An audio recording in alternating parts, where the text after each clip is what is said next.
All right, thank you guys for coming back. This week we're out of court, so we try to highlight some cases that were called on the trial roster or ended up pleading. This week, thankfully, after 2 or 3 weeks of court back to back, we're out again.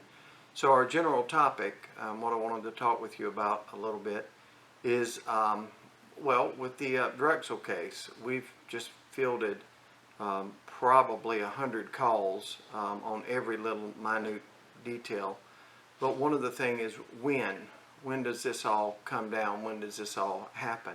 Will you try him in a year? All of that stuff. So without really going into that, what I wanted to talk with you about is sort of the process. And it's this, very short. When a person is accused of a crime, the police will go out and investigate and get whatever evidence that they have.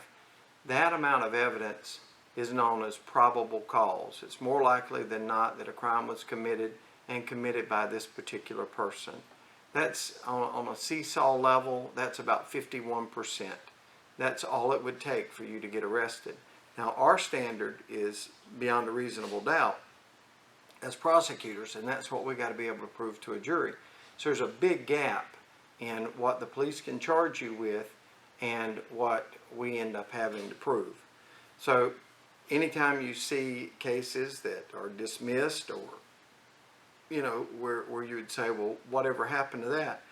Many times what's happened is that area between 51% and 85% can't be made up.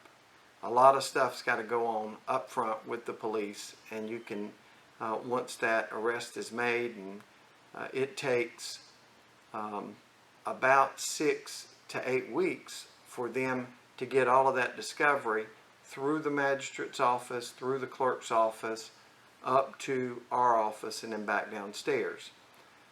So a person is arrested on probable cause. They go to the jail. Out at the jail, a lot of times they will come up for a bond hearing on most charges. Magistrates can't set bonds on like CSC with a minor if the child is very young. They can't set bonds on murder. And there's a few other oddities, but 99.9% of the cases the magistrate can set bond on. When the person goes in front of the judge, we will be represented out there with a prosecutor. The defendant will be represented by a public defender, and there will be an argument about bonds. And one of our recent podcasts, or whatever you call this thing, was about how bonds are set. So I'm not going to go into that, but at that bond hearing, the judge will give the defendant 2 dates to come back. There's an initial appearance date that they will have to show up. If they bond out, they'll have to be at court on the initial appearance, and then they'll have to be back at court by the second appearance. The first appearance is just for us to turn over what discovery we have to the defense attorney, which is all the paperwork showing this is why I believe that this defendant did it. And there will be a plea offer in that packet. We will barely have the discovery in our hands from 6 or 8 weeks when we turn it over to the defense. That's almost immediately. We may have time to read over it once, and put together a plea offer, but that's about it. The discovery process continues until the second time, and even though we call it a second appearance, inside the office we sort of call it a drop dead date.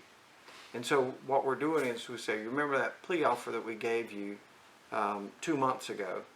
What's your feelings on that? You're going to plead guilty, you're going to plead not guilty. If the person says, I'm going to plead guilty, then we set that for a date in front of a judge, and that will happen immediately.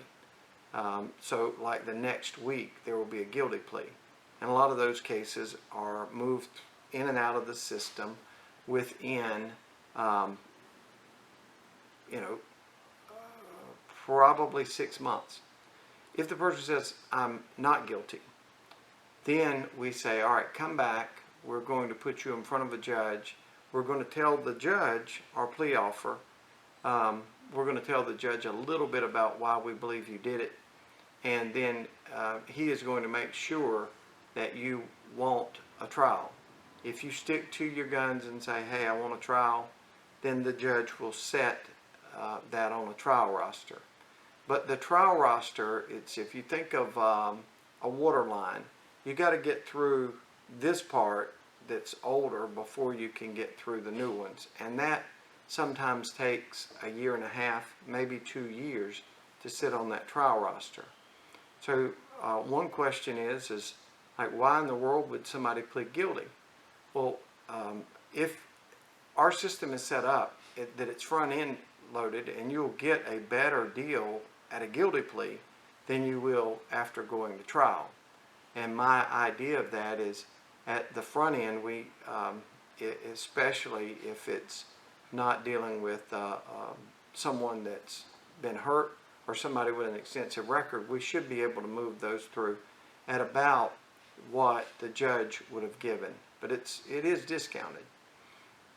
If you go to trial, then the legislature has said this charge is worth 0 years to 30 years. And if we go to trial, and it's a waste of time, and I'm not letting the cat out of the bag, a lot of times defense attorneys know it's a waste of time. You've already confessed, you got fingerprints, you got DNA, whatever. If it's a waste of time, we're going to be asking for somewhere around the higher range than that we would have asked for on a plea. So you may save 3 or 4 months, you may save 12 months of your life going to, waiting on a trial. But you're going to give up 15 or 18 years by going to trial. So trials could take as long as 1 or 2 years, especially if it's complicated, because we've got to have a first up spot to bring in people from Vermont or from Columbia or wherever else on subpoena to testify against you. Some trials are almost as quick as guilty pleas, because once you go in front of the judge, just like last week we talked about, the young man committed suicide before his trial started, and then every case below it, you would pick a jury and they would plea. Those cases may not be but 6 or 8 months old, about the same age they would be as far as a guilty plea. And they're less complicated. They're armed robberies or whatever. So when that happens, you could find yourself up for trial in 6 or 8 months as opposed to 2 years. But a lot of these trials, and if the Brittany Drexel case becomes a trial, even if we have to short circuit it to put it in front of all of these other cases, it's still going to take at a trial probably a year or two to get in there. So some cases happen a lot quicker. Most of the time that's because of pleas. We lead the state in reducing our backlog. There's 46 counties in the state. We're number 1 as far as being able to move through them in a timely fashion. A lot of that is because of the structure that we've got. We're also in the top 1 or 2 or 3 in the state as far as people in prison. So our system is you come in, you take responsibility early, you're going to get a different break than if you go to trial. And our system is really modeled on the federal system, which is the same way. If you accept responsibility earlier, you're going to get a better sentence than if you wait. So I hope that explains a lot really quick into why we do what we do, sort of the process that you have to go to get to where we're at. And that's something that we've been doing for at least 20 years.